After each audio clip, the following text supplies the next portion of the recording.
masih ingat dengan Aryo Kiswinar yang dulu buat heboh lantaran mengaku sebagai anak Mario Teguh, namun tak dapat pengakuan dari ayahnya. Kasus Aryo Kiswinar dan Mario Teguh dulu sempat membuat heboh seluruh Indonesia.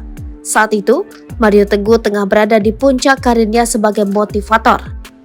Acara bernama Mario Teguh Golden Ways yang tayang di Metro TV menjadi acara favorit dan banyak ditonton masyarakat.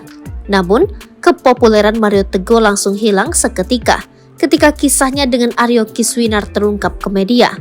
Sebab saat itu diketahui bahwa Mario Teguh tidak mengakui anak kandungnya sendiri. Aryo Kiswinar merupakan putra Mario Teguh bersama istri terdahulu bernama Aryani Sunarto.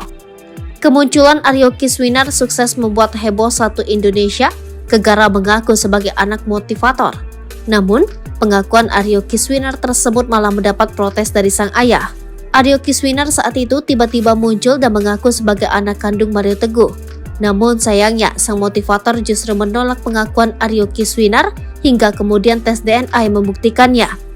Skandal tersebut pun menjatuhkan popularitas Mario Teguh yang tengah berada di puncaknya. Akibatnya Mario Teguh harus putus kontrak dan hengkang dari acara Mario Teguh Golden Ways yang dipandunya. Setelah kontroversi tersebut, akhirnya Mario Teguh memutuskan untuk mundur dari karirnya di layar kaca. Sosok Mario Teguh pun sudah jarang muncul di layar kaca.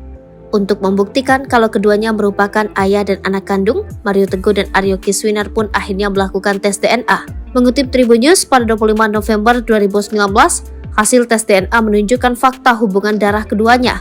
Berdasarkan hasil tes DNA yang diumumkan oleh aparat Polda Metro Jaya, diketahui bahwa Aryo Kiswinar benar merupakan anak biologis Mario Teguh. Saat itu karir Mario Teguh pun redup seketika. Sosoknya tak lagi malang melintang di layar kaca. Meski begitu, Mario Teguh hingga kini disebut masih menjadi seorang motivator. Hanya saja ia menjalankan profesinya tersebut tanpa sorotan kamera lagi. Lalu, bagaimanakah dengan nasib Aryo Kiswinar setelah skandalnya? Berbeda dengan sang ayah yang sudah tak muncul di layar kaca, nasib Aryo Kiswinar disebut lebih baik. Jika melihat laman Facebooknya, pria kelahiran 29 April 1986 ini ternyata pernah menjadi seorang guru seni. Aryo Kiswinar juga pernah mengajar di Sampurna Academy. Sampurna Academy merupakan sebuah sekolah internasional yang menyediakan jenjang pendidikan PAUD hingga SMA. Aryo Kiswinar juga pernah mengajar di AYO Sekolah TVRI. Sekarang, Aryo Kiswinar menjabat sebagai CEO di PEPA, sebuah wirausaha sosial di bawah komunitas pecinta kertas. PEPA melakukan kegiatan sosial berupa pemberdayaan komunitas terpinggirkan. Hasil pemberdayaan tersebut adalah buku tulis atau sketsa buatan tangan berkualitas premium. Aryo Kiswinar memang dikenal terampil membuat berbagai kerajinan dari kertas dan menggambar. Masih dilansir dari akun media sosialnya, Aryo Kiswinar diketahui tinggal di kota Bekasi, Jawa Barat.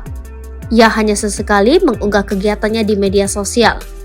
Beberapa kali ia mengunggah kegiatannya di dunia seni seperti menggelar pameran seni, membuat lokakarya seni, sampai bernyanyi di atas panggung. Putra Mario Teguh itu juga suka menulis sajak singkat di media sosial.